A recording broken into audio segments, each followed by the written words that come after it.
Episode number 87 with Derek Tenbusch.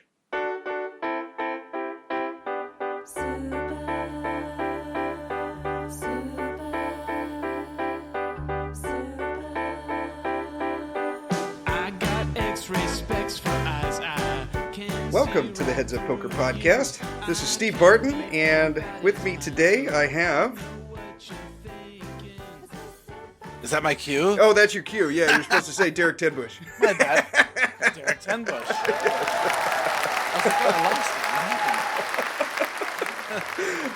How the hell are you, man? I'm doing amazing. Thanks for asking. How are you? I'm good. I'm good. In honor of you, I just cracked a IPA. Ah, very nice. Yes. A little early here. It's 1 in the afternoon, but why the hell not? Yeah, there you go. We actually just ran to the beer store, me and my father, but the beer's not cold yet, so I have to drink a Corona, which I'm not very excited about, but it's going to have to hold me over. It'll have to do in the meantime, yeah. Right on. So where are you guys at? You're at the beach right now, or? Yeah, we actually just, we drove over. We have a little tiny beach house in Kill Devil Hills, which is on the Outer Banks here in North Carolina. So we just rolled out here for a few days, just a little short getaway. My son's getting ready to go back to college in like a week and a half, I guess. So we figured it was our last chance to sort of get away for a little family vacation. So yeah, nothing too fancy or too long, but it's always nice going to the beach. Good. What's the water like over there? Is it warm or is it pretty cold? Or it's actually pretty warm. Depending, I don't completely understand all this stuff, but something to do with the currents and the I forget what they call it. There's like a stream of water that flows up the coast. Gulf Stream or something? The Gulf Stream, yeah. It depends. Is that it, or is it? I think that's what. No, the jet stream is the one that's with planes, right? The Gulf Stream is the okay. Yeah. Yeah, so it's somehow related to that. But as of this moment, the water is pretty warm. Nice. Right on. Good deal. So it's you, your son, your wife, and your dad? Yeah, my mom and my dad, and my son's girlfriend as well. Oh, cool. And 3 dogs. So it's a little crowded, but we're getting by. I have my hands full with 1 cat. I can't imagine 3 dogs. Yeah, that's why when I was talking to you earlier, I'm like, it's kind of chaos here, so give me a heads up when you're ready. No pun intended with the podcast. Yes. Right on. Well, I definitely wanted to thank you again for all the burgers and the IPAs at PT's. That was cool. It was really fun meeting up with all the guys and hanging out with you guys at the house. And oh yeah, absolutely. It was a fun summer. I was actually having a conversation with some people on my Twitch stream last night about how it's kind of weird, like leaving that situation behind, because you sort of create this whole new family separate from your like actual family. Yeah. And then when all of a sudden that you have to switch back to, your real life again, it's kind of a weird sort of separation anxiety that you go through, all of a sudden you don't have anybody to go, hey, let's meet at PT's. I got to tell you about my bad beat. Yeah. So yeah, I miss it already. It's the classic story of Vegas. You can't wait to get there, and then 2 weeks after you're there, you can't wait to leave. But then it just switches right back around again, and now I'm ready for 2017 already. Right on. Yeah, I was out there for 9 days, and it was the perfect amount of time for me because it was at the end of my vacation, going with my buddy and spending a week and a half with my wife and her family. And that last tournament, I got a score that put me ahead a few $100 for the trip, and then I was ready to rock. I was like, okay, it's time to go back and pay the piper and yeah, and go back. But it was fun. I already can't wait for the next WSOP. Yeah, no doubt. It's like I always call it summer camp, and that's exactly what it feels like. Yep. And you guys just recorded a podcast, right? I listened to the first 10 minutes of it or so. I haven't gotten through the whole thing. It's a long one. It's almost 3 hours. Yeah, it was a monster one. We just recorded it, I guess, 2 nights ago with Chris Kusha, who's too busy winning on Twitter. His name on Twitter is @TooBusyWinning. Yes. But yeah, he's been a longtime TPE member. In fact, we were joking about the fact that he was at the very first TPE meetup ever, which was I think 2010 or 2011 at the Borgata. Oh wow. In Atlantic City. So he's been a member, 5-6 years. And yeah, he finished 27th in the World Series of Poker main event this year. So we thought it was appropriate that we get him on the show and talk about it. And it was really cool. We obviously talked some strategy too, but honestly, the stuff I was most excited to hear about was like just sort of what that process is like going through, because he busted day 7, 7 days. and I've never played 7 straight days in the same poker tournament in my life. In fact, I Likes haven't two played. of us. Yeah, I haven't played 6, 5, or 4 either. So Yeah. I'm so far capped at 3. But I was just really interested to hear about like what you start to feel like by day 5, 6, and 7. Yeah. And then he was also on the feature table for a full day, and then I think another half day.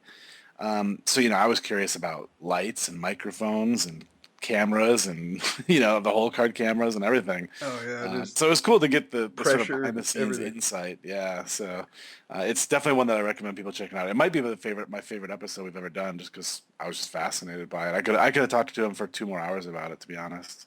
Yeah, if you guys are listening and you've been living under a rock or in a van down by the river and you don't know about Tournament Poker Edge, you can start out listening to their podcast, which is how I found you guys 3 or 4 years ago. And just type in Tournament Poker Edge under podcast. It'll be the first and probably only one that comes up. And if you want tournament strategy and videos, and I really dig the forums, just going in there and replying to hands that people have posted and everything. There'll be a link in the show notes. If you guys sign up, go ahead and use our link, and we'll get a little kickback on the podcast, and you get an awesome training site. I used to be a part of Card Runners, and then once I got into MTPs, there really is no second one compared to you guys. It's awesome. I mean, you guys have videos come up. It seems like every day. Maybe it's 6 times a week or something, but it's five a week. 5 a week, yeah. Yeah, which we're pretty happy about. And to be honest, like we could even do more, but there's actually a split of people. There's some who say you need to put out more, and then we have some people who go, you put them out too fast, I can't keep up. Like I can't watch them as fast as you put them out. So we've kind of found what we think is a decent balance. But yeah, there's plenty to go through. I think there's somewhere over 13 or 1400 videos on the site now. So yeah, it'll take you a long time to get through them all. That's for sure. Yeah, no, I can't watch them all. I probably get through about 3 a week, and what I'm doing now is I'm only watching the videos of the guys that I really, really like. Andrew Brokus, all his theory-based videos are really, really good. I feel like you kind of have to get out a notepad and take notes while you're doing it, and then he'll go through and explain something, and then you got to pause the video and think about what you would do in an exact spot. And so his 40-minute videos usually take 50 or almost an hour, just because you're actively like in a classroom while you're doing it. But other ones, I love Mark, the Sticking It to the Man ones, where you guys review one of your tournaments. Those are really cool. Yeah, those are fun. I think we have another one of those coming up soon, so I'll make sure to let you know when that one's dropping. Nice. Well, what else is new with TPE? You just got a podcast out. Any new pros in the works? What you got? Yeah. This week, or I should say this coming week, we're actually releasing a video from a new pro, the Dylan 186, who you, I think, actually met for the first time. Oh, good. He did sign maybe up with the TPE. second time. Yeah. So he's on board now. So his first series is coming out. I think it's Monday, but please don't quote me on that because I could be wrong. Well, I guess I just quoted myself on it because it's going on a podcast. But Yes. sometime in the next week or so, it's dropping. And we have 1 or 2 other people that we're in conversations with, but not nearly close enough that I could ever say their name or announce it yet. A lot of the work we've been doing has actually been very sort of behind the scenes stuff that most people would never even know was happening. A lot of like boring computer stuff, basically membership platform stuff. We created a dashboard fairly recently, I think since the last time I was on your show. Yeah. That basically allows you to sort of track your progress through videos, and you can save favorites and go back and rewatch them or reread them in the case of articles and stuff like that. So yeah, it's a lot of sort of like very small little projects, but there's dozens and dozens of them. So we're just sort of marking them off the calendar and trying to make the site better every day. That's our goal. I have noticed that. I mean, being an outsider looking in, and I'm certainly not a computer programmer, but I can definitely tell that the site has become more streamlined and looks better. And that neat little thing you have before each video, before you used to have the chips dumping. Yeah. And now you got who is that sitting in the chair that's, you just see the back of his head and you see about 15 poker tables up on his laptop? Yeah. It's funny. I actually have no idea who that is. I actually bought that video from like an online site that sells little video clips for things exactly like that, little commercials or intros or whatever. Yeah. So I just found that clip on one of those sites, bought it, and then I was like, well, now what am I gonna do? Because God knows I don't know, I don't know how to do anything with this with Yeah. this clip. So I actually hired my son to do it because he's kind of like a video making extraordinaire. Oh So I'm yeah, just like, he's a big hey, computer guy. yeah. So I'm like, hey, can you whip up a little like 15 to 20-second intro video for our TPE videos? He's like, sure. How much you gonna pay me? The But entrepreneur that he is. yeah, but it was definitely a lot cheaper than if I had actually hired a professional to do it. So Right on. it Well, worked tell out. him he did a good job. Cool, cool. I'll pass it on. Yeah, yeah, right on.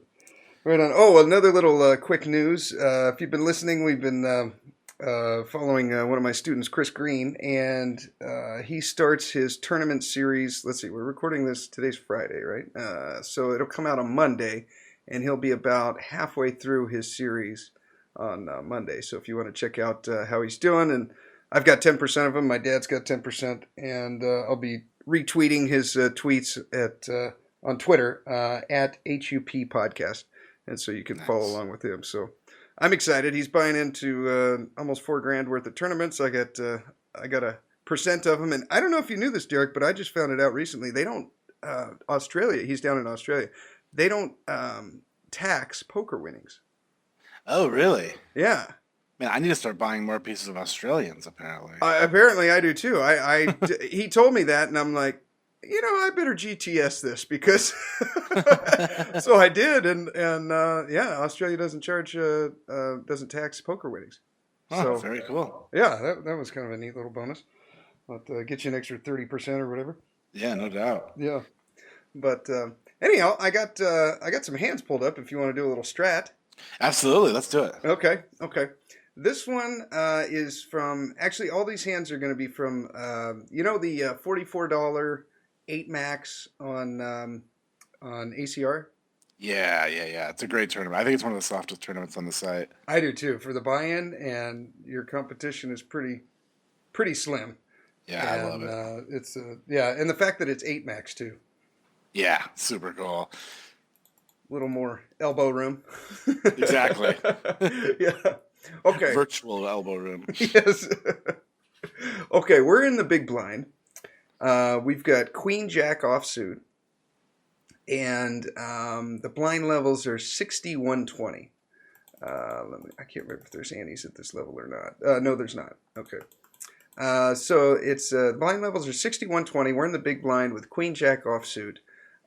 We've got 85 big blinds, and under the gun we're 1, 2, 3, 4, 5. So we're 7-handed, and under the gun min raises to 240. He's got 77 big blinds. The button calls, who has 85 big blinds. The small blind folds, and we're in the big blind with Queen Jack off. All right, so we're definitely defending 100% of the time. Yeah, I can't really see a reason for raising here, and we're never folding. So yeah, in fact, I'd be defending way worse than this, like Queen 3 suited and stuff. Me like, too. No Yeah. I did some work with Mike and Doug and who else was on there? I think Carlos was on with us too, and we ran a whole bunch of stuff through ICMizer about how wide you can defend here in a spot like this. Mm-hmm. And we found that because I don't remember where we got it, but one of the guys had said that you should be able to defend 100% here.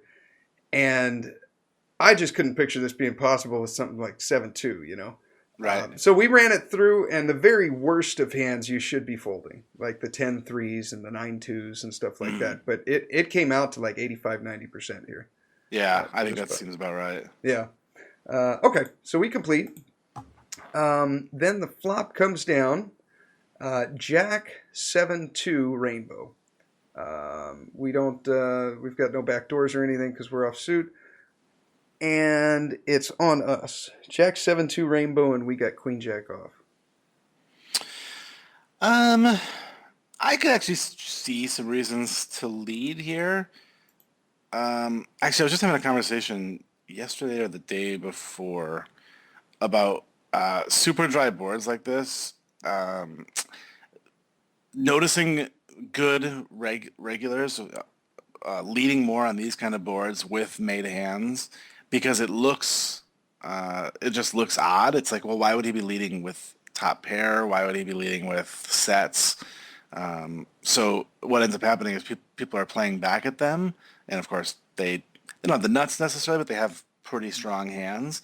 So I actually don't hate leading here, but I don't do it all the time. In fact, I don't do it very often. It's just something that I'm kind of starting to notice other regs doing, so I'm gonna start playing with it. Okay. But generally speaking, I would check. Okay. But I wouldn't hate a lead. Okay. Yeah. My thought was kind of similar in that I think. See, here it's so dry. I mean, there's no draws out there. Jack 7-2. I might lead here with a set, actually. Yeah. Like a set of 2s or 7s. Not jacks, because you just got the board crushed. Yeah, I think I do like it better with a less vulnerable hand. Yeah. Like even if we had like Jack 7 or something. But sets for sure I would like a lead more. I think I like checking more with Queen Jack O. But yeah, I agree with you on that. I think I would lead sets and maybe not lead this particular hand. Okay. Yeah, I check it. And UTG into 780, he bets 390. And then the button calls. We've got 10K behind, and there's 1560 in the pot. I'm not really even worried about UTG that much. I mean, obviously he's the opener. He can have overpairs and he can have bigger jacks. I'm just kind of a little bit curious about the it was the button you said they called, right? The button called, yeah. But I mean, he could also have all kinds of like Jack 10. Well, unfortunately, that's about all. I mean, I guess Jack 9 suited. Maybe even Jack 8 suited. He can have sets too. I mean, I'm certainly not folding here, but I'm also not looking to bloat the pot by putting more chips in. I think I'm just going to call like 100% of the time, especially this deep. Yeah. I like that a lot. I like the call a lot because if we raise here and we bump it up, then I think we pretty much have to fold to a re-raise from either one of them, right? Yeah, I think so. The good thing about, I mean, I wonder if there is some justification for raising. The good thing is if we raise, and I don't even know that we have to raise all that big, and we get re-raised, we're going to know we're behind and we can very, very comfortably fold. Yeah. I'm almost wondering because, I mean, if we just call and the turn comes a 4 or something, I mean, are we just going to now give up and fold? Maybe. But I almost feel like we're going to have to call another barrel, and now I'm wondering if it might be better just to go ahead and raise now. Yeah. I don't know. It's tough. I can't really decide. Part of me was kind of like, after I'm reviewing this, I'm like, really, what are we scared of on the turn? And I think the only thing we don't want to see is a ace or a king. Mm-hmm. Yeah. And a queen would give us 2 pair. Another jack would be awesome. Might kind of kill the action a little bit, but other than that, I mean, I guess we don't want to see a 7 if someone's getting kind of froggy with like. But see, what would even be in their ranges with a 7? Unless it's like really just like 7-8 suited, 6-7 suited, probably for the button. Yeah. Like I can see people playing that on the button this deep. Especially because they can assume you're coming in as well. Yeah. Most of the time. So, yeah. But no, I think you're right. I think the only cards we really hate to see are an ace and a king. Ace and a king, yeah. I end up repopping it, and then they both. I remember they both pretty quickly folded, and I thought, that might have been a call. Yeah. It's interesting. I think it depends a little bit on the villains too. So if the original opener is somebody that we expect based on history or on numbers that they're going to barrel a lot, then I might like calling and letting them barrel more. But it does start to get awkward and expensive for us in that situation, Yeah. I mean, how much do we like it? What did he bet on the flop again? Like 7 or no, 5 something? It was 780 in the pot, and he bet 390. Okay. So it's 400. We call. I mean, he basically clicked the half pot button. Yeah. I mean, I guess it's not that bad to have to call another street. Yeah, I could go either way. I Okay. don't hate raising, but calling might be better in this instance. I would like just calling heads up a lot more, Yeah. I Okay. think. Okay. I think it also depends on what size you make it. I made it 1200. Well, I made it 1222. So I went 1222. Yeah. Yeah, that seems fine. Okay. I'm kind of curious what the guy in the middle had. Probably something exactly like you were saying, like 7-8. I think so. Maybe Or, like 7-8 of hearts or 7-8 of diamonds or something like that. That would give him another back door yeah. Or of. maybe even Ace 7 or something too. That could be Like it. he could have like Ace 7 suited and just go, oh, this guy's got a jack, I fold, which again kind of sucks, but Yeah. yeah, Yeah. I don't hate either option though. If you told me it did either one, I would be like, that sounds kind of bad. um, Yeah. but you might be right. We might be better off just calling. It's slightly better, I think. Okay. Okay. All right. I got another one. All right. This time we have Queen Jack of clubs, and we're on the button. The under the gun raises. He min raises as well, so same level, 6120. We're just a few hands later, and so he raises it to 240. This guy, I don't have too many hands on. Well, I got 56 hands on him. He's got 83 bigs. We've got 96, so we've got actually the whole table covered. And he's an 18-9, 20% 3-bet, but it's only 56 hands. So definitely, if he's an 18-9 after 56 hands, I got to believe that he's, positionally and stack size aware, and he has a clue about poker. He's not like a 80-30 or something, one of those guys. Yeah, it doesn't sound like he's just clicking buttons. Yeah. So he's, moderately aware. And we're on the button with Queen Jack of clubs. What are you ever folding this? I don't think I'm ever folding. I'm probably doing 50, like probably a 50-50 split between raising and calling, depending on the stacks behind. You said the opener's under the gun? Yeah. Yeah, so I'm probably just flatting. Okay. Against a later position open, I would probably raise, like I said, around 50% of the time. But I think against under the gun, we're better off just flatting, since obviously his range is going to be a little bit tighter from there. Yeah. Okay. So yeah, I'm just calling. Okay. Me too. Yeah, the stacks behind us are 85 bigs and 100 and I guess I don't have everyone covered. No, I do. Why did that come up? Yeah. I don't have him covered. He's got 12K behind in the big line. Okay. Okay, so I do the same. I call. I figure this hand flops really well. You're going to know whether you got something or not, and pretty quickly. And so I call the 240. Both the blinds fold. So we go heads up to the flop. UTG made a 240. We called 240 on the button. Queen Jack suited. And the flop comes down.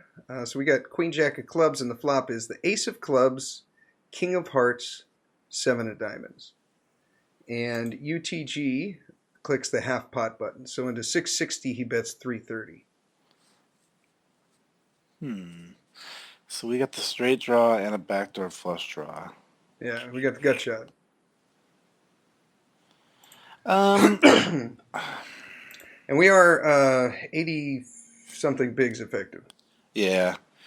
I think in position like this, we can probably call here pretty profitably.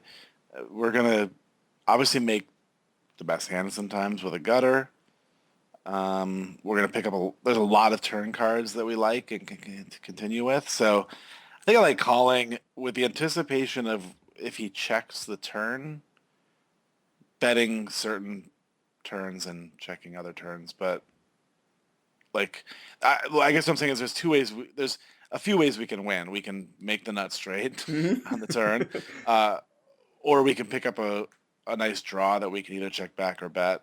And then sometimes we can just bluff, like a random 2 of hearts or something, and win the pot that way as well. So yeah, I think I like calling here. I wouldn't do this.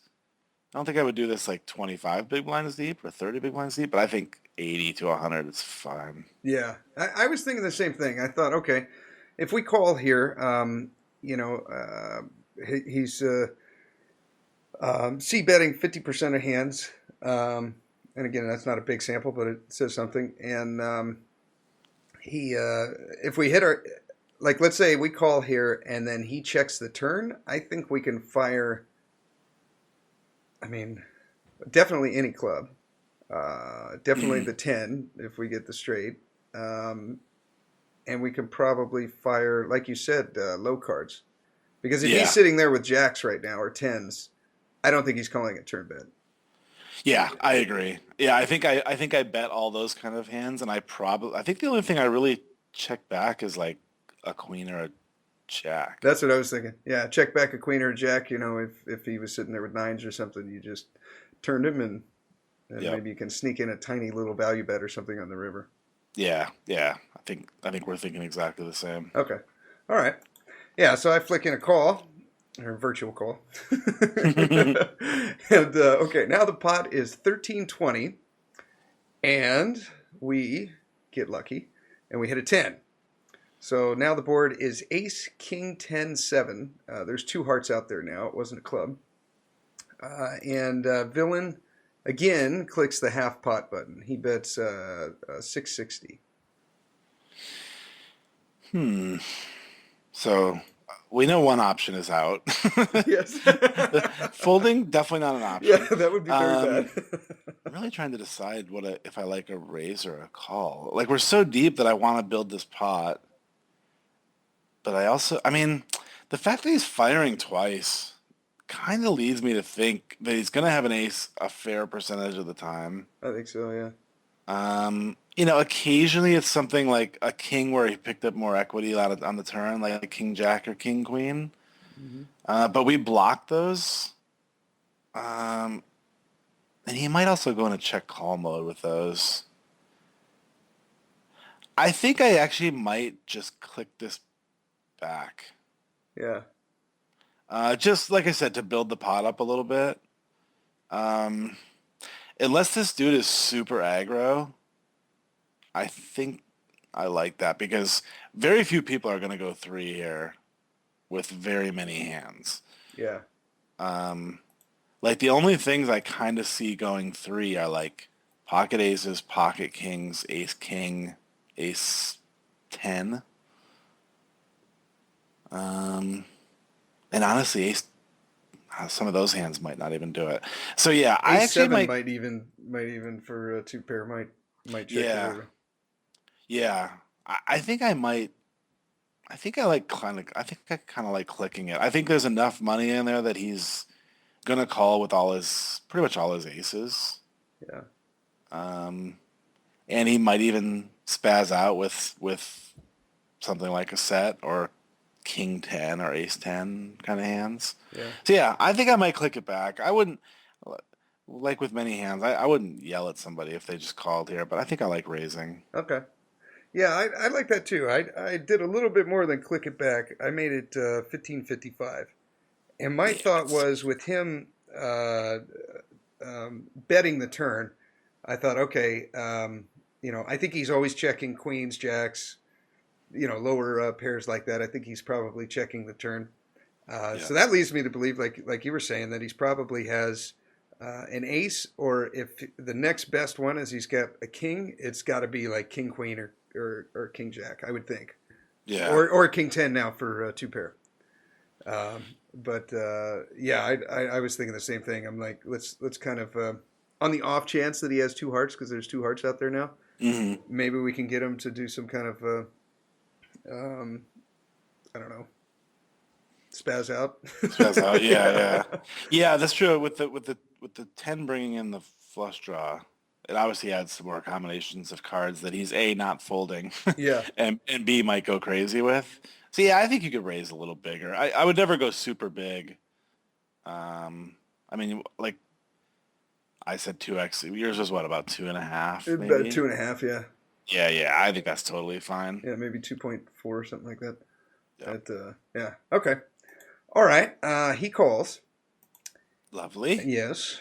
And the river is the king of diamonds. So the final board is ace, king, 10, 7.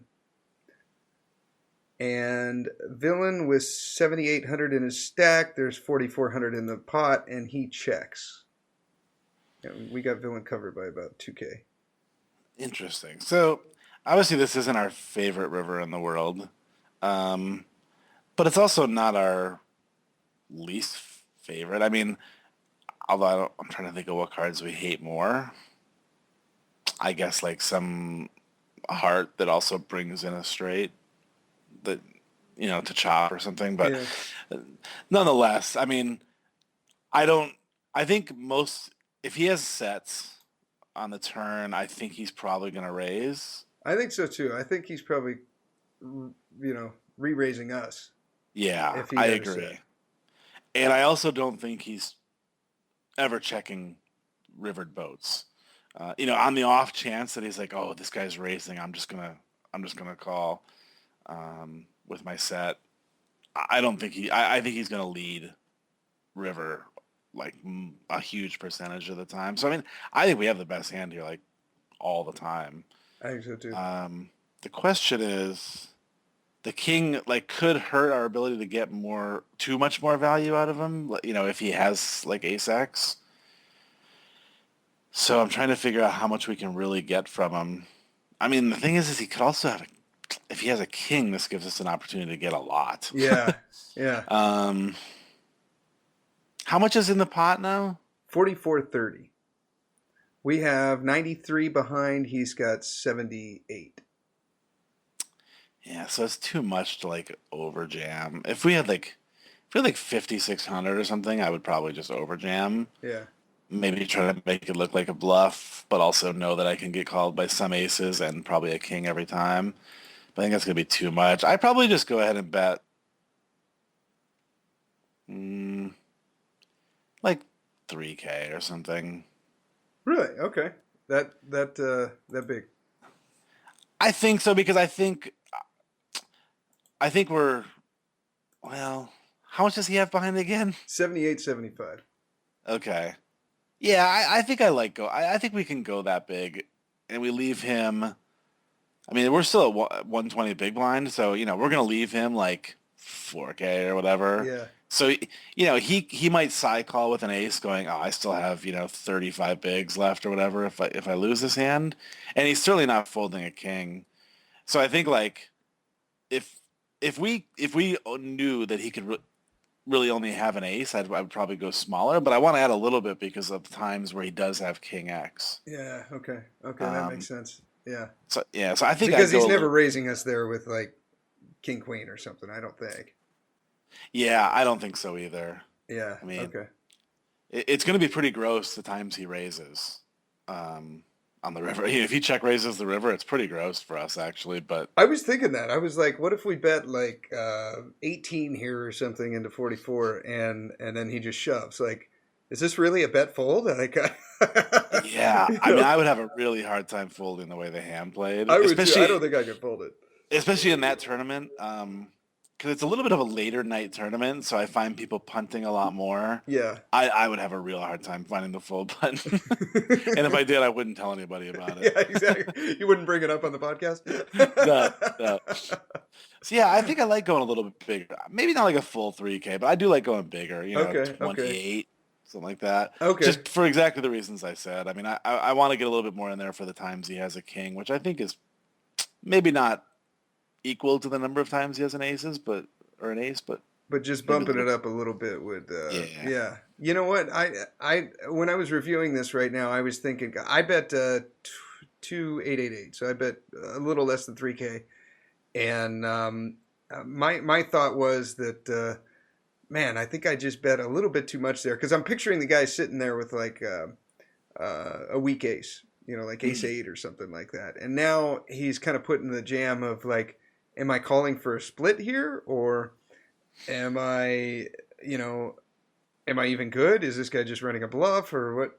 And but I kind of like what you're thinking now. I mean, if he does have a king, I think he's definitely paying off this bet. If he has an ace, possibly. But I think you're right. I think going a little bit bigger, just on the off chance that he does have a, or even the good aces, I think might call here with the ace queen. or ace jack might call when the kicker can play. Yeah. Yeah. I think so. Okay. Yeah, you can probably tell by the sound of my voice, but I bet, and then he folded. So Yeah. I was thinking maybe I went a little bit too greedy there on the river, but maybe not. Yeah. You know, depending on how fast he folded, I mean, he might not even had an ace or a king. You know, he might have had like he might have picked up a draw on the turn that he decided to go ahead and peel with. Like maybe 7x of hearts or something. You know, where he's like, okay, I can see one more here. Yeah. But yeah, you never know. Yeah, obviously, there's a possibility that if you had bet 1,800, you might have got called. But I like the bigger sizing. I'm staying with it. Standing Final by answer. that one. Yeah, I think he did tank fold. He Yeah. went into his time bank a little bit, and then that's when I was like, ooh, a bit too much. Yeah. So maybe he did find a full with a weak ace or something. I tend to not give him as many weak aces because he's opening from under the gun. So I'm thinking, ace jack Yeah. kind of hands, but maybe even found a full with that. It's possible. Yeah, I don't think I could fold ace jack or ace queen there. Maybe I could. I don't know. It'd be tough. Yeah, especially in this tournament. Yeah, but okay, I got another. This time it's pocket nines. Okay. And we are UTG +2. Okay, 8-handed. UTG opens for a min raise. So the blind levels now are 100, 200. UTG makes it 400. He has 20K and over 100 big blinds.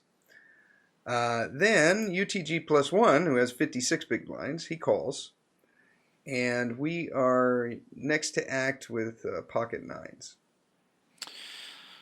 I think it's a pretty standard call.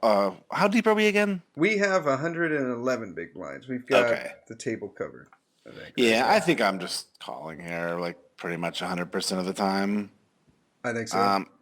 I don't really want to get blown off my hand by 3-betting here and then getting 4-bet. I'm really sad that I didn't get to play like a 6-way pot with nines. Yeah. And hope to flop a set. So, I mean, not that we're solely set binding here, but it's just kind of frustrating when you don't get to see a flop with a hand like this. So yeah, I'm just gonna go ahead and call. Yeah. Okay. I agree. I don't see any reason to re-raise an under the gun raiser and when we're this deep and yeah. Okay. Yeah. And there's no shove stacks or anything behind us, so we're still pretty deep. Okay. Cutoff calls. He has 56 bigs. He's got about 11K. And then the big blind calls. So we go to the flop 5-handed. Just like we wanted. Yes. The pot has 2,100, and the flop is 8-6-3 rainbow. Big blind checks. Original raiser under the gun checks. And now UTG +1 bets 800 into a 2,100 pot. So we got pocket nines with an overpair to 8-6-3 rainbow.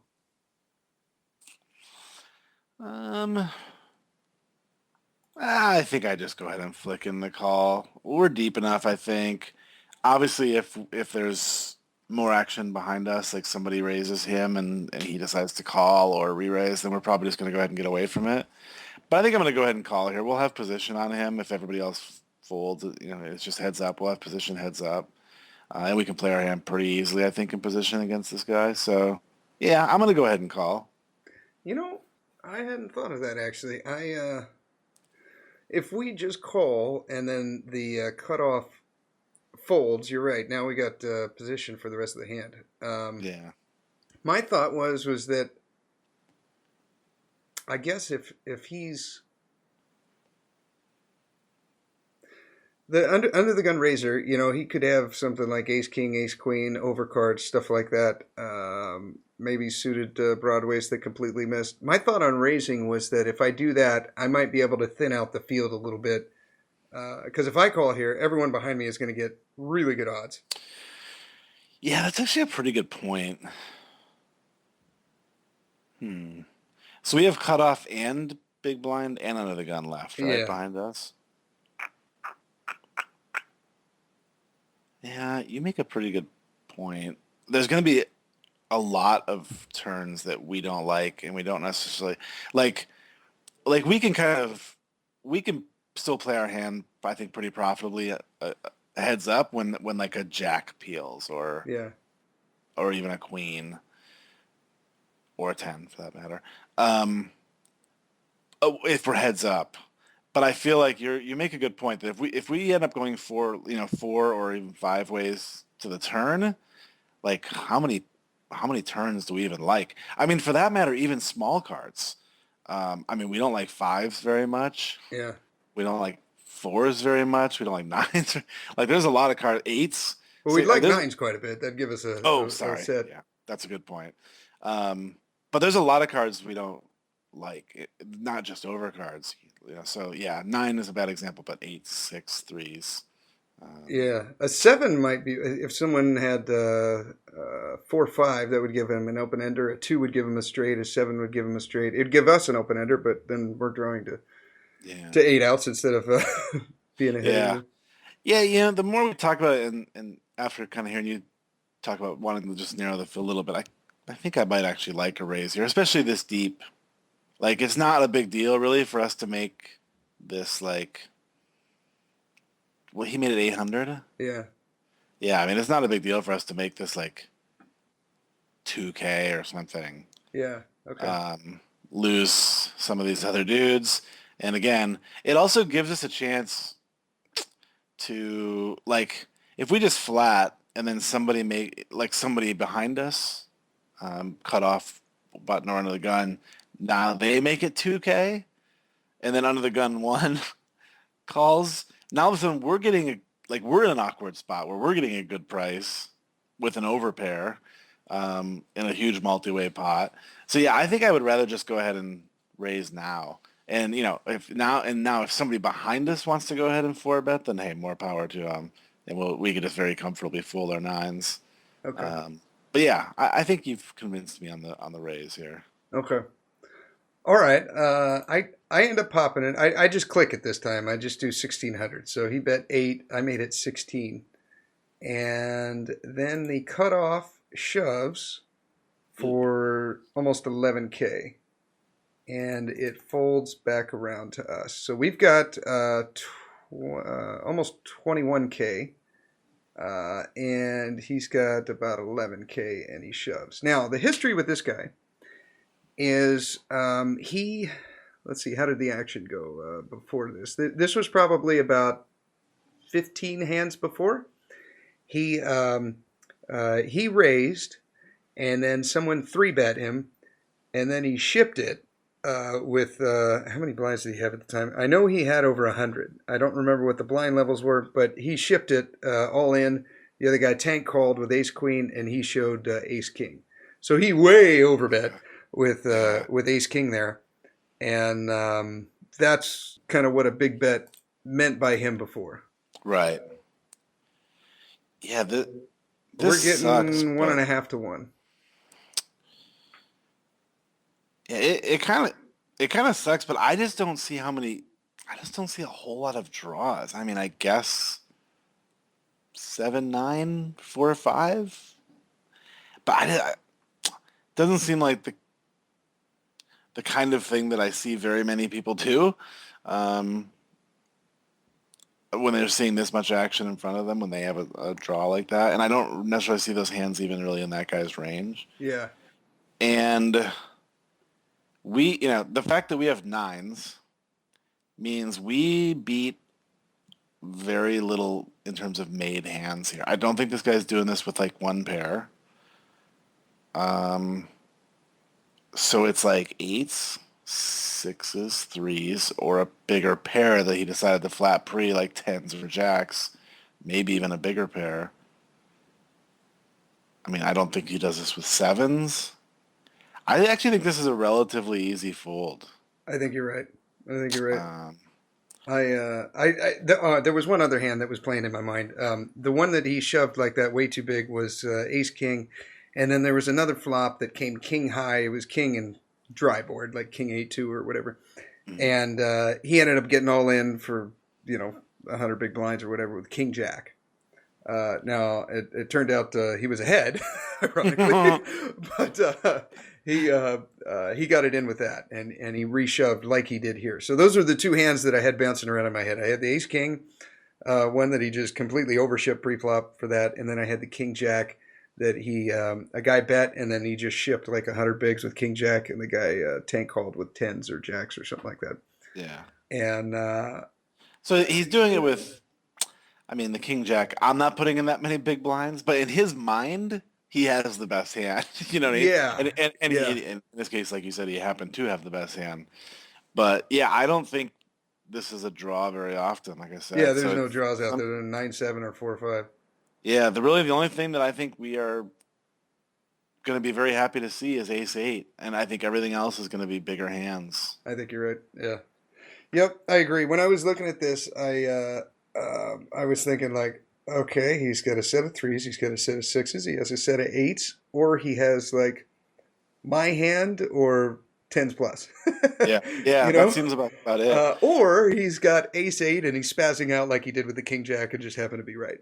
Right. Yeah. Yeah. If it was a two suit board or something, two hearts on the board or something like that, I can see maybe finding a justification for call, but I think I'd probably still fold, to be honest. Yeah.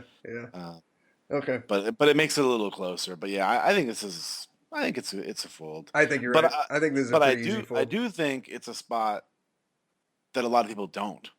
I mean, I see, fun players, as I like to call them online these days, that I'm playing against call off in these spots all the time. And you find yourself just going like, man, what did you think you beat? I mean, you're not saying it out loud to them, but in your head, you're going, what did that guy think he beat? Yeah.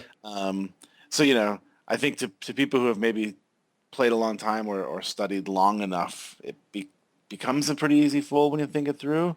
But man, there's enough people out in the world who just go, I has overpair. Yes. I could beat an 8. I got 9s. I call. Yeah, it's actually an interesting hand in that regard. Yeah, I think you're right. I think it's a clear fold. I let the King Jack hand weigh on me too much, and I flick in a call after almost timing out, and he had a set of threes, and right afterwards I'm like, oh, gee, well, what the hell did you think he had? Yeah. That's the hard part. Is like, especially if you're playing, a few tables or obviously you don't have the time to sit there and talk it all through. I mean, you can kind of convince yourself of things, but then when you start to realize that there's just not many draws. Yeah, how many combinations of Ace 8 are there, and how many combinations are there of the sets and better hands and overpairs that make a lot more sense than him spazzing out with that? Yeah. Yep, I agree. Live and learn. As well played, Derek. Well played. I'm really good at playing him in hindsight. I wish this had been the tag team event, and I just tagged out, and you didn't play out. I'm like, you're tagging me in for this shit. Yeah. I fold. Fold. Easy. Now get back in. Next time, just text Carlos. What's the problem? Yeah, exactly. Right on. I got one more. Okay, cool. We got King 9 of diamonds in the big blind, and now we've got half the stack we used to. We're down to 10K. Blinds are now 125, 250. And there's 175 in antes in the middle.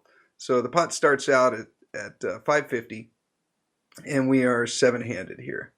So it goes to UTG +1, and he min raises to 500.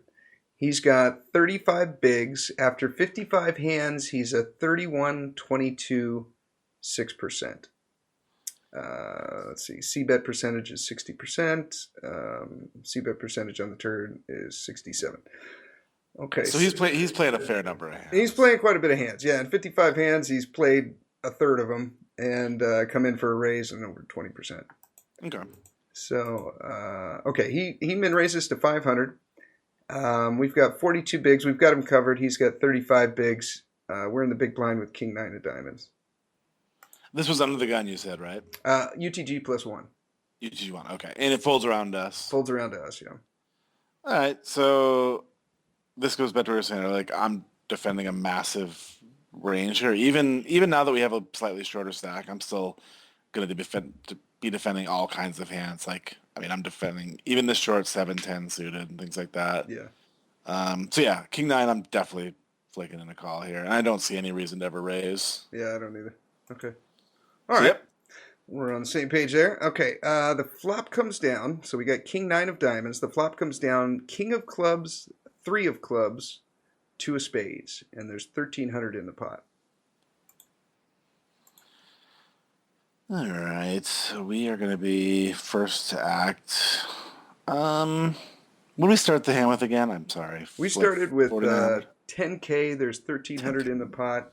And he started with a little over 8K. So we got him covered. We got 42 Yeah. bigs. He's got 35.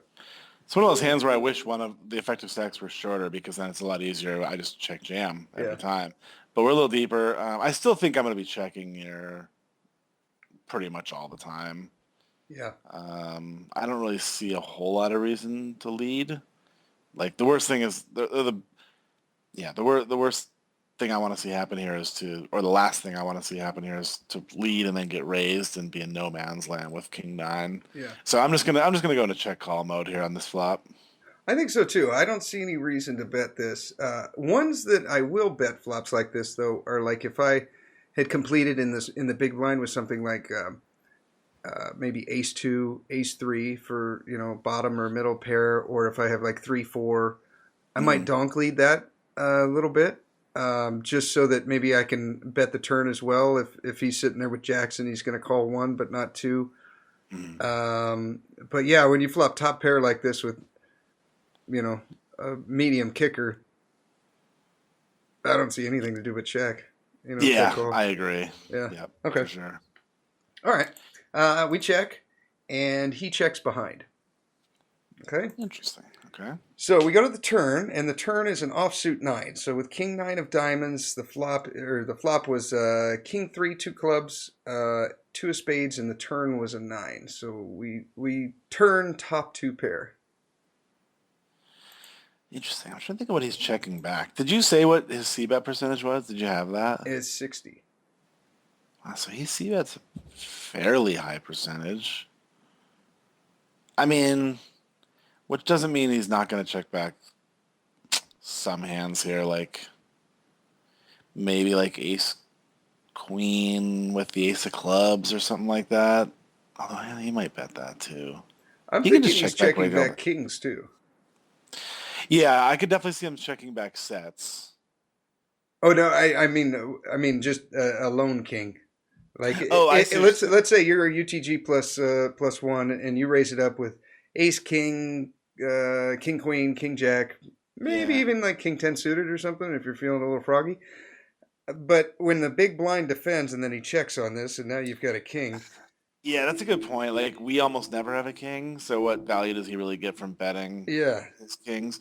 Yeah, that's a very good point. And I mean, yeah, there's 2 clubs on the board, but it's still a relatively dry board. Like, Yeah. as best as you can hope for with 2 of a suit on the board.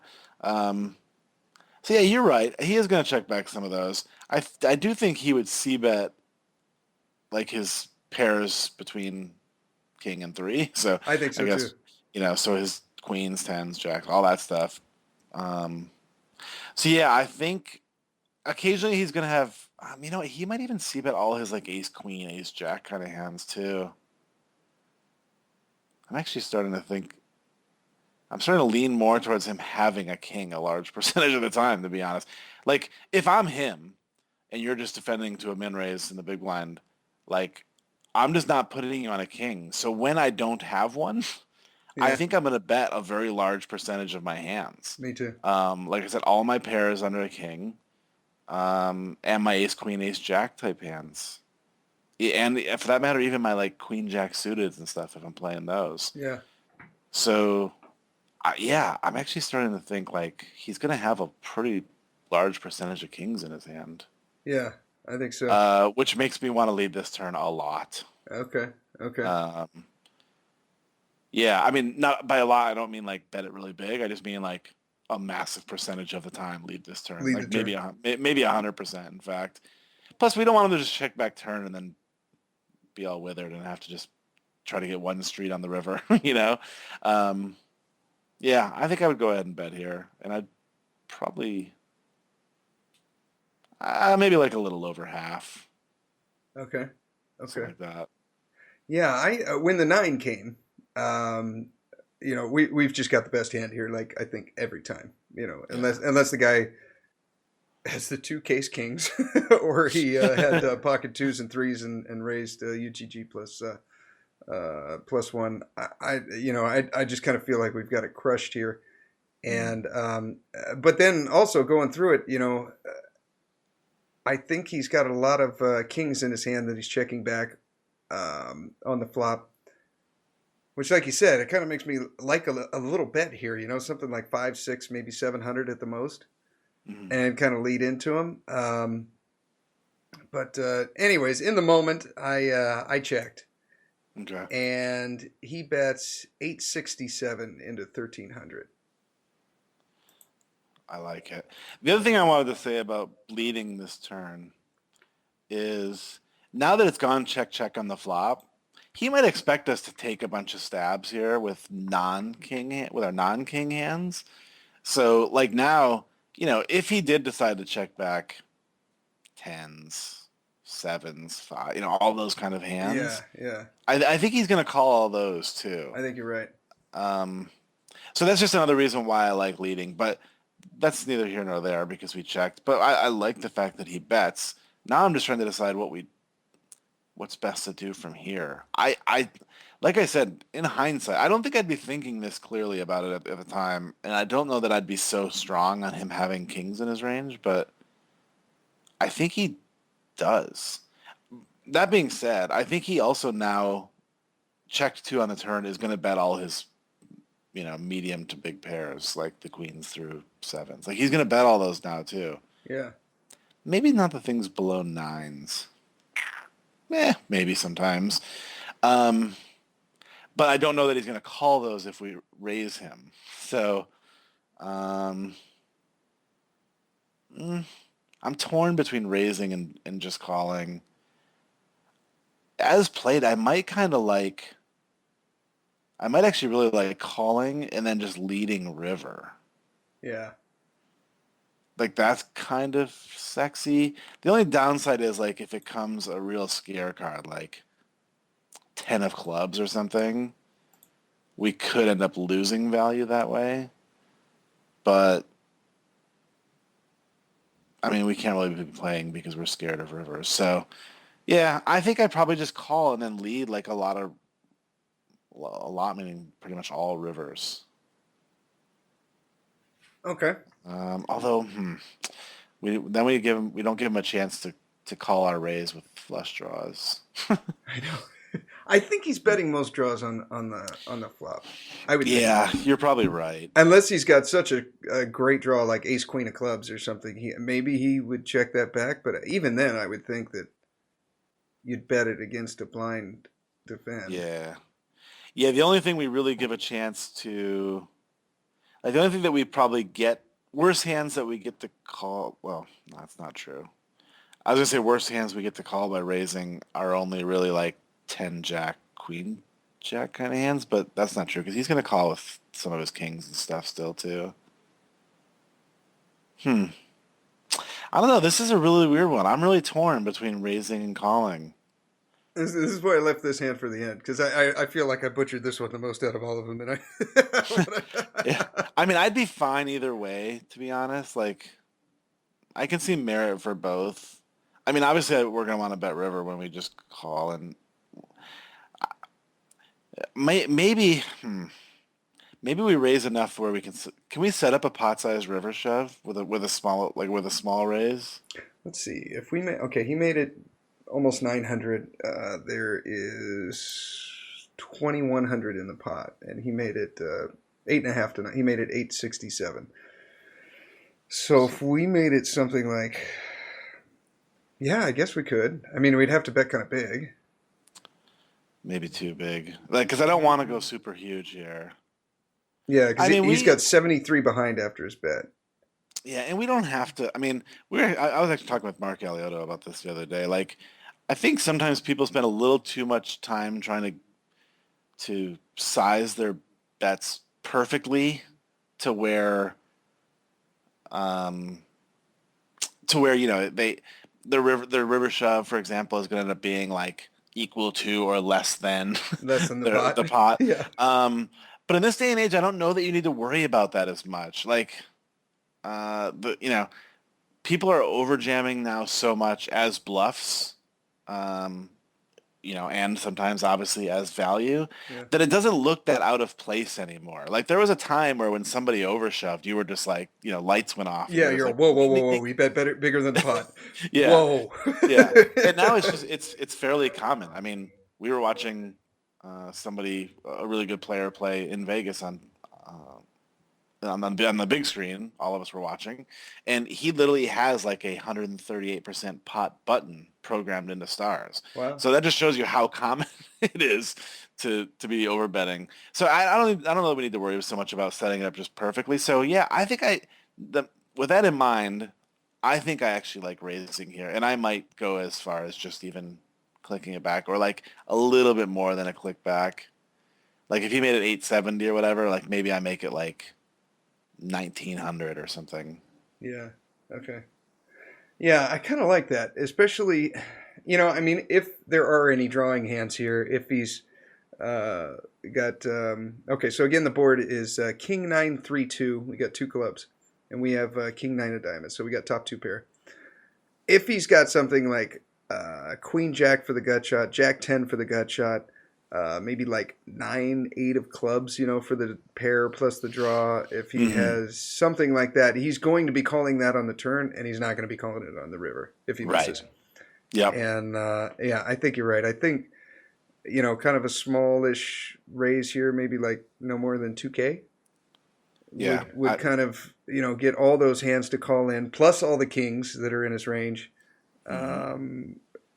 And maybe, and like you said, maybe tens, jacks, and queens. If for whatever reason he decided to check those back on the flop, I don't think he would, but who the hell knows?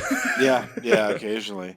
Yeah, I think I like that best. And then the question, kind of becomes, and again, we don't know. I haven't asked you what you did yet, but I think we have to, when we're thinking about making this raise, we also have to think about, okay, what rivers are we not going to bet, and which ones why are we going to bet? There's not a lot that I hate. I mean, like I said earlier, I think like 10, Jack, and Queen of clubs are all pretty bad.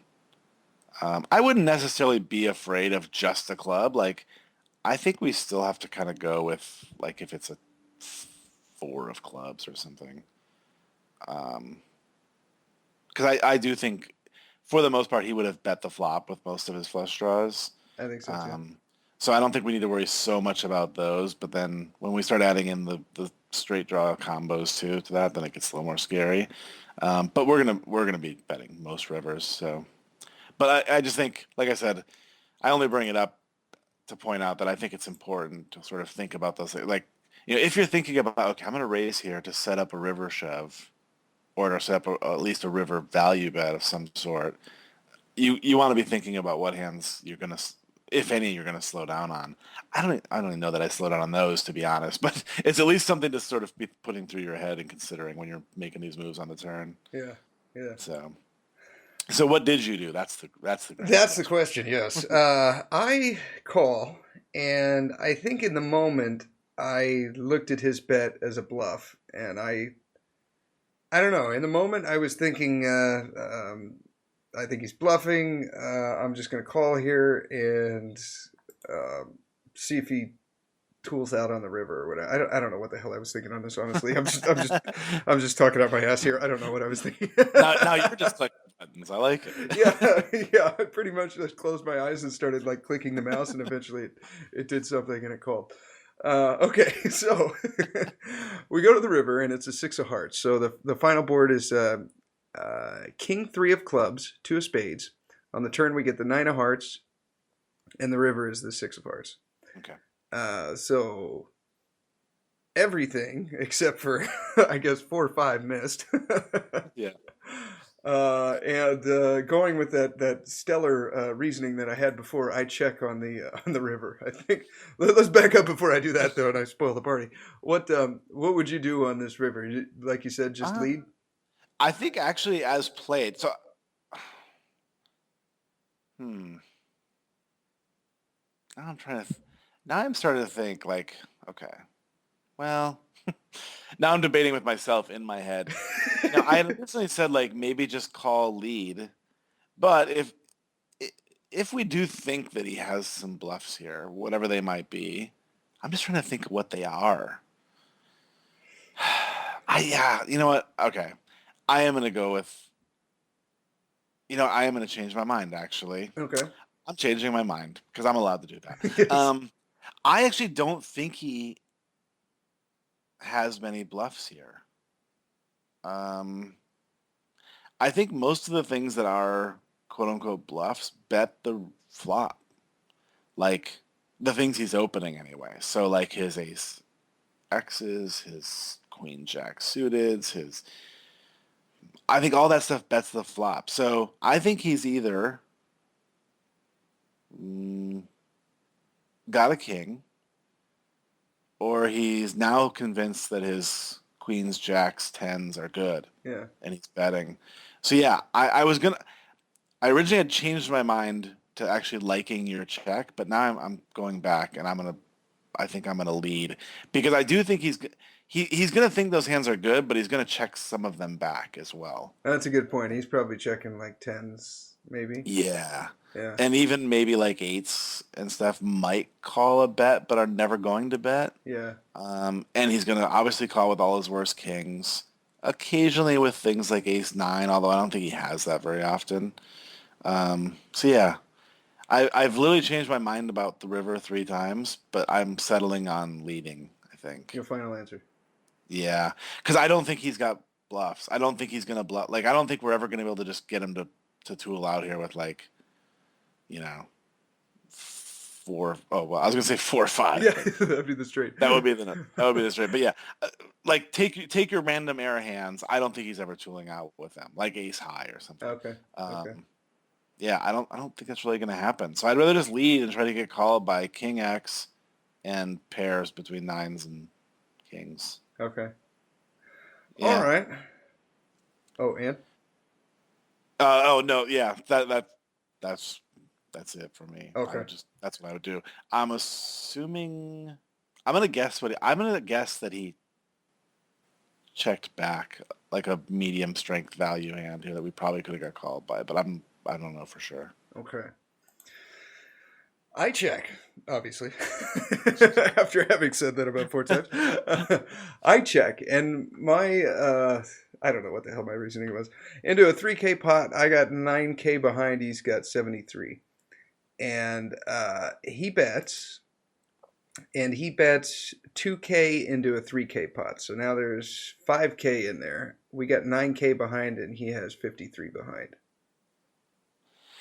Yeah, so I mean, this is the point where I essentially say to myself, okay, yes, he can have sets, and it really sucks when that happens here, but I'm convinced now that he has a king a massive percentage of the time. Yeah. That I'm gonna just go ahead and jam here and hope that he finds a call with king X. It's possible too that he's just like barreling off with a missed club draw or something, but we don't really lose anything by jamming anyway because if we just call and are right about that, then he's going to we win the same amount. Yeah. But I want to get called by king X here, and I think that he has those more than he has some, a very unfortunate set that is hard for him to have because we have king nine. And I don't think he's opening threes and twos all that often from early position. So yeah, I'm going to jam here and just be really sad if he has a set, but I don't think he does. Yeah, I think you're right. That's the move. I think is jamming for sure. I don't know what the hell I convinced myself in my head, but I just called. It was like when I was reviewing this, those first few hands, I was like, there's a couple of interesting spots, and then when I saw this one, I'm like, what the hell were you thinking? You just missed like possibly 5K in chips right there. Like, what are you doing? This is one of those tournaments I just did not deserve to make it very far in, and that's probably why I didn't. And, so I flick at a call, and he's got the one hand that might have paid us off. He had king queen, and Okay. so it Yeah. Yeah, these kind of hands are great though because there's multiple options on every single street, Yeah. and I think there's justifications for all of them, to some degree. But I do think that when you hash it out long enough, you start to realize that certain ones trump others, and it just takes a little while to get to that point. But yeah, these are great. Like the multi-street decision ones are fascinating to me, and this was, I think, a really good one. Yeah. Yeah. Um, but I do think, like, assuming we check the river, I do think that shoving yes. is By the far. easiest of all the decisions. By far. Yeah. Yes. So yeah, I agree. I like agree. Well, you he didn't was. quite rip me a new asshole. I feel like if Casey or Mark were on, that would have. Oh yeah, they would have. Oh For yes. sure. But I've gotten mine ripped out so many times that now I take it easy on everybody. I'm just like, I'm not gonna yell at you like Mark. No, but that's a good hand for sure. Yeah. And those are the hands where when people do that to me, like if I'm playing against you in this pot, I always go, "Well, you Thank didn't you. want the rest." Yeah. Yeah. Thank I always you. just say to myself, "Oh, guess he didn't want the rest." Yeah. Dodged Next a time- bullet there. Next time, get the rest. Yeah, exactly. Oh, right on. Cool. Well, thank you for coming on, Derek. This was fun. Yeah, man, I enjoyed it. It was nice to get out of the sun for an hour or so. Yeah. And Yeah. I actually think we're gonna go climb a lighthouse now, which Climb a didn't what? even- we're gonna climb a lighthouse, like not on the outside, on the inside. Oh, You can just nice. you just walk up the stairs and then check cool. out the view from the top. So Get your exercise for the day. yeah, I gotta get something in while I'm out here. Maybe once you get up to the top, you can crack a beer. Yeah, once I get home, it'll be back to my computer all day, so I might as well get some exercise here. Right on. But yeah, I really enjoyed it. Always enjoy coming on with you, man. Anytime you ever want me on, just give me a holler. Right on. Thank you, brother. Cool. And you want to throw out your Twitter? Or? Yeah, so I'm on Twitter. It's at Derek Tenbusch, which is DEREK 10 Bush, like the number in the beer. I really regret using my name as my Twitter handle because it's so hard to tell people what it is, but that's what it is. And also I do stream on Twitch, so if people want to check that out, that one's much easier. It's twitch.tv/Killingbird. Yes, very cool Twitch stream, by the way. I was on the other day when you were playing with what's your buddy's name? Steve? Oh yeah, Loper. Yeah. He's my drinking buddy. Comes over every once in a while. He's like my Ed McMahon. Yeah, exactly. Shows up with beers and whiskeys, and we just go ahead and stream it up. He's cool. He was just in where was he? Cancun, I think, with his wife. I believe it was Cancun. Yeah, somewhere in the Caribbean. I know that. Yeah. My wife and I are going to be going down there here in a couple of weeks. Oh, and, nice. Yeah, I'm excited. Have a great time. Are you flying? We're flying, yes. Not our plane. We're not flying our plane. Yeah, that's No, we're taking. She's the flight attendant, so we get free tickets with American Airlines. So we're going to be. Oh, beautiful. We're going to be going on that one. So we could be sitting in first class, or we could be waiting on standby at the airport for 5 hours. We have no idea. That's the way the free tickets go. Whatever it takes. At least the destination will be worth it. Exactly. Yes. But Cool. right on. Well, thanks again, Steve. I appreciate it, bud. Okay. Thank you. And... All right, man. Have a good weekend. We'll talk to you soon. All right, brother. Take care. Supersonic speed that I used to run to you. I stretched my arms for miles and miles and around. That was a fun one for me. That was the first time I talked to Derek since the WSOP. We've been going back and forth on text for a while, but that was cool. We've got some upcoming guests. We've got Elliot Rowe and another hypnotherapist that I'm going to have on, Dr. Simpson. We also have another guy who goes by Carroters. His name is Peter. He's a teacher at Grinder School on their podcast, and he's going to be coming on. So, if you want to submit a hand to the podcast, you can do that at HeadsUpPoker.Poker. Click on the Submit a Hand link, and it should be pretty self-explanatory towards that. If you want to get in contact with me for whatever, I'm getting emails all the time about Amazon, about poker, about all sorts of stuff. HeadsUpPoker.Podcast@gmail.com. And if you want your free MP3 by Elliot Rowe, you listen to it. It's a tilt buster, 7 minutes long, and it's free. You click on the link in the show notes or go to headsuppoker.poker. Click on our little support us link, and you can get your free MP3. I've got them for all sorts of them.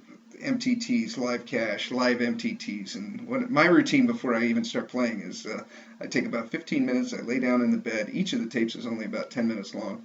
And you listen to it, and you just relax, and his soft English voice will pretty quickly put you in this kind of, it's almost a trance state. You're basically just really relaxed. And when he's talking to your subconscious, and he's telling you, basically building your confidence up and getting you to just play even-keeled and mellow at the table. And they really, really work. So you can get those by clicking on the link in the show notes or going to HeadsUpPoker.Poker. And if you do buy some MP3s, be sure to use the code HUPOKER, and you'll get yourself 10% off, and it'll kick a little bit back to the podcast. So thank you to everyone who's been purchasing the tapes and supporting the podcast. And if you're going to buy something on Amazon, you can do the same there too. Under the Support Us tab, we have an Amazon link, and we'll get 4% of whatever your purchase is. It doesn't cost you anymore, and it helps out the podcast. Thank you to everyone who's putting up the reviews on iTunes. Love those things. And you have yourself a great week. Here is your weekly motivational speech. Some of you going to sleep and you don't deserve to be. You don't deserve rest. You're lazy. You don't deserve rest. Rest is for people who work. You ain't doing nothing. Every day you chilling. You need to know your why, and my why wakes me up every single morning. We don't get it. Listen to me very closely. You can write everything down if you want to. Be brave enough to write every one of your goals down. But I'm going to tell you something. Life's going to hit you in your mouth, and you got to do me a huge favor. Your why has to be greater than that knocked out. At the end of your feelings is nothing. But at the end of every principle is a promise. Find a man who's diligent at what he does, and he shall stand before kings and not mean men.